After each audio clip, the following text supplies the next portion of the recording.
dia, boa tarde, boa noite, paz do Senhor a todos.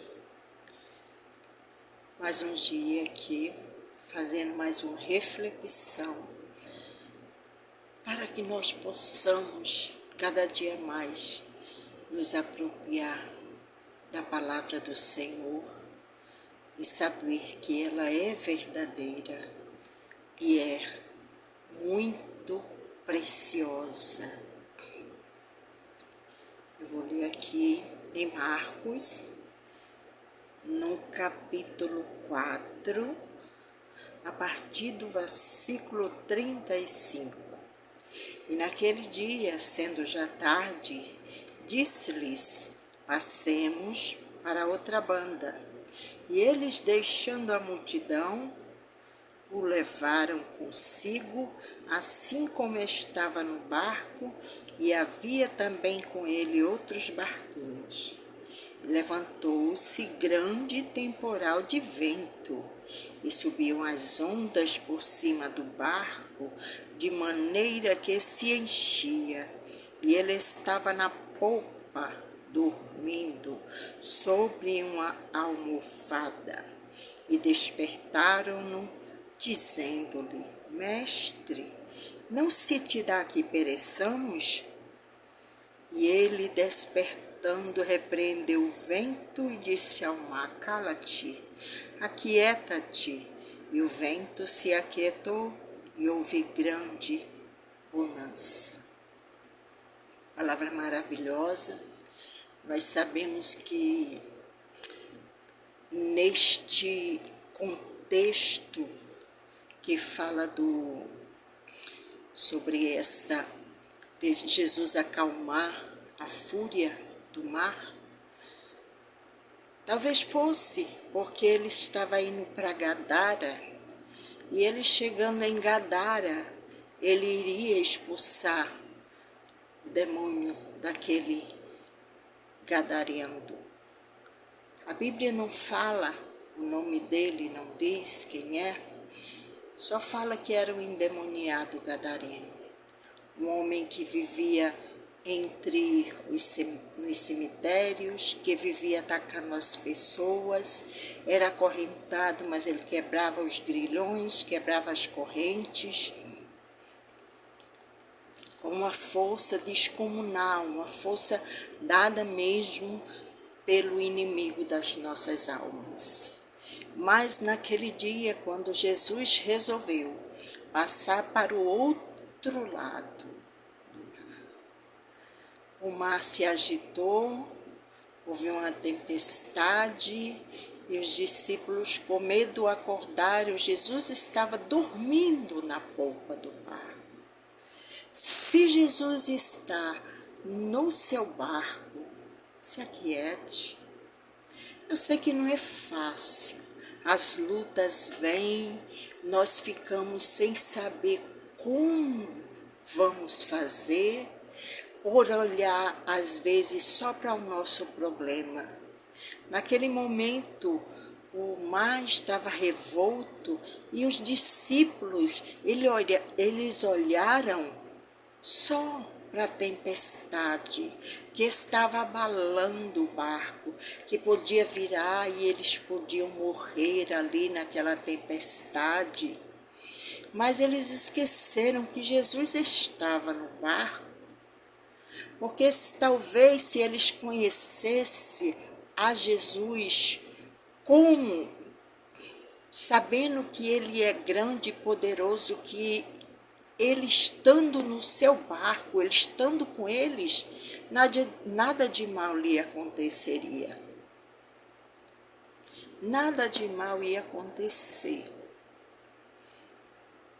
Mas nossos problemas, às vezes, nos impossibilita de ver que Jesus, ele está do nosso lado.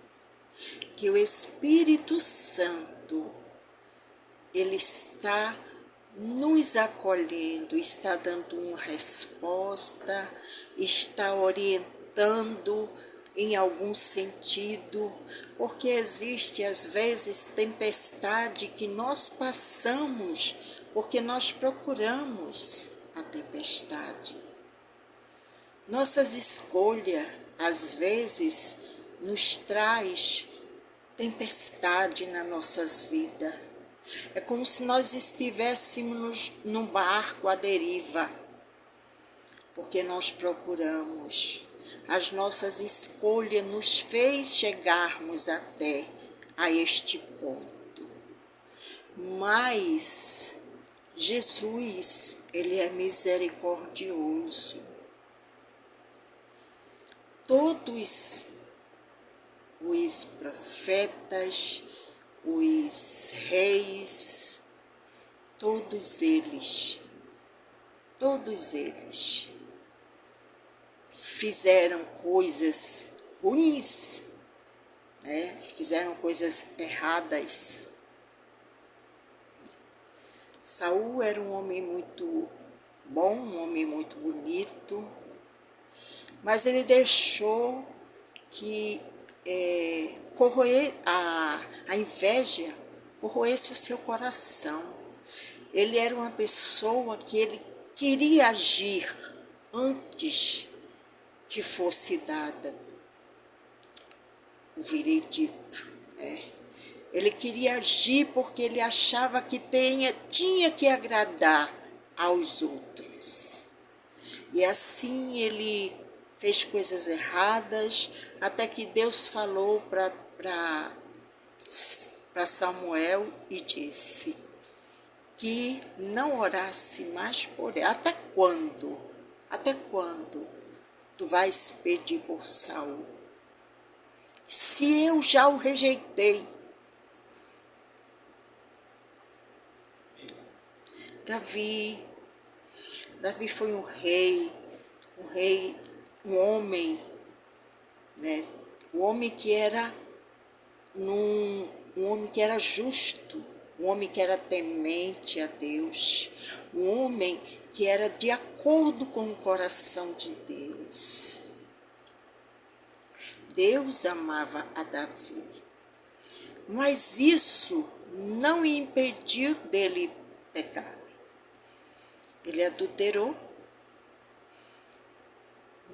para esconder o seu adultério, matou o marido de Betseba com requinte de crueldade. Deus falou para Davi: tu tens tanta, eu te dei tantas, e se fosse pouco o que eu te dei, tu poderias me pedir que eu te daria mais. Como um homem, segundo o coração de Deus, fez uma coisa dessa? Sabe o que é isso? É a Bíblia mostrando as nossas pequenez, como nós somos pequenos, como nós somos perante o Senhor. Nós somos falhos, nós não somos nada, apenas servos. Nós estamos aqui para servir ao nosso Deus e temos por obrigação de servir aquele que deu uma vida por nós, que morreu pelos nossos pecados, pelas nossas culpas. Jesus, ele deu o brado de vitória ali na cruz. Quando ele expirou e após 3 dias ele ressuscitou, Deus nos deu acesso direto a Deus. E ainda nos deixou o Filho, nos deu o Filho dele, e ainda, depois que o Filho dele subiu, ele não nos deixou órfãos. Ele enviou para nós o Espírito Santo. O Espírito Santo habita dentro de nós, dentro do nosso ser. Ele é a razão de nós não estarmos tão desesperados. Porque existem momentos na vida da gente que nós pensamos que o nosso barco ele vai virar e que as ondas vão nos sufocar. É problema de um lado, é problema de outro, é enfermidade de um lado, e mais problemas, e você fica remando sozinha no seu barco, sozinho, e chega uma hora, chega um momento que você cansa, e você fica, às vezes, prostrada. Mas o Espírito de Deus, ele nos conforta. Ele vai à presença de Deus para interceder por nós. Deus, ele não se agrada de nos ver triste. Ele não quer nos ver chorando. Às vezes ele permite muita coisa na vida da gente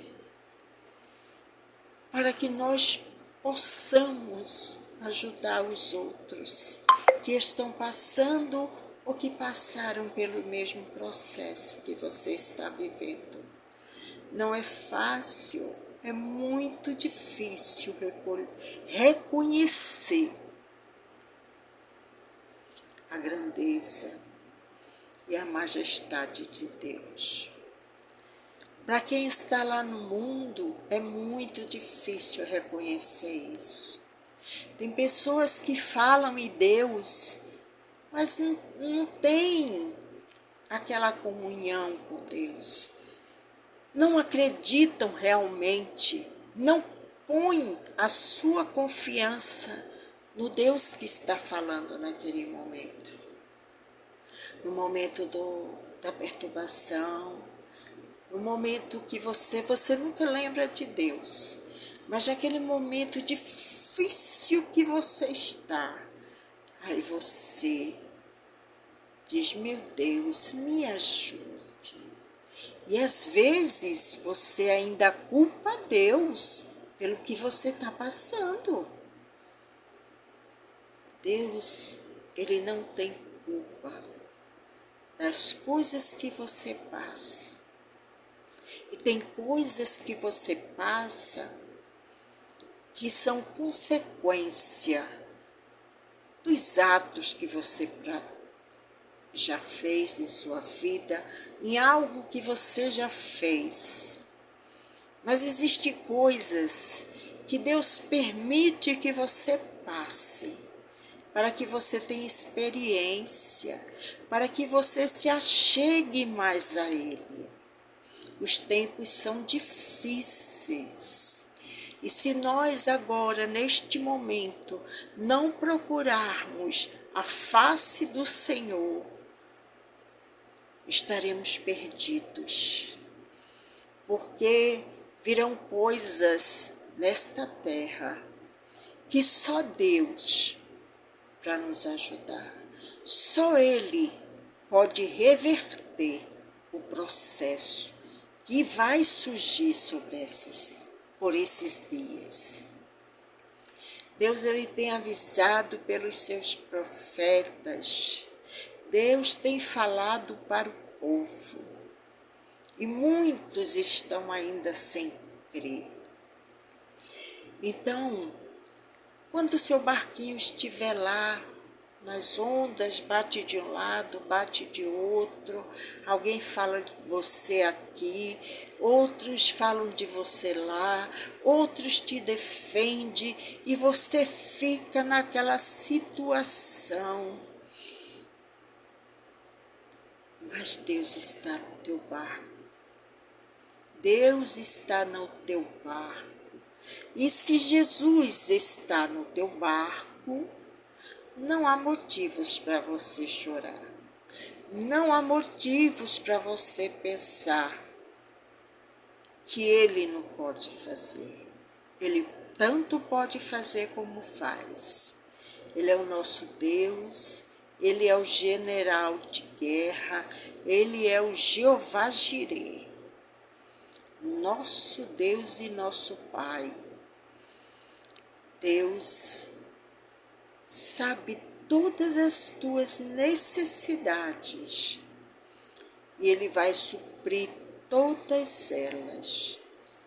O que Deus te prometeu ainda está de pé.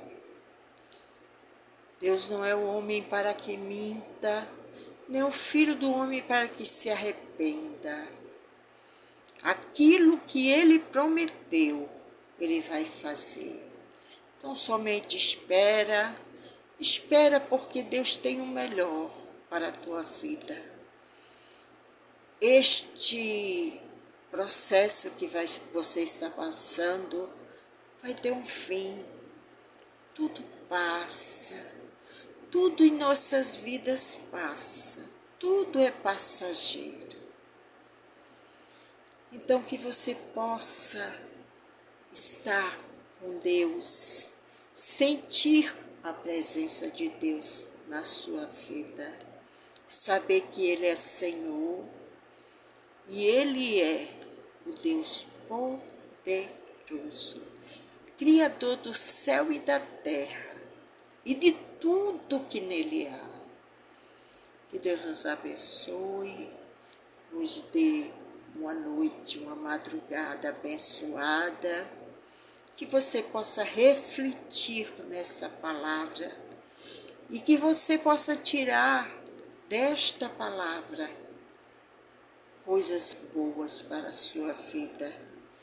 Que a palavra de Deus fale hoje no seu coração. Que você possa dizer hoje: Deus acalmou a minha tempestade.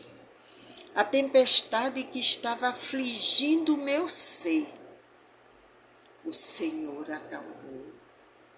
E tudo se fez calmaria. Que Deus abençoe nossas vidas.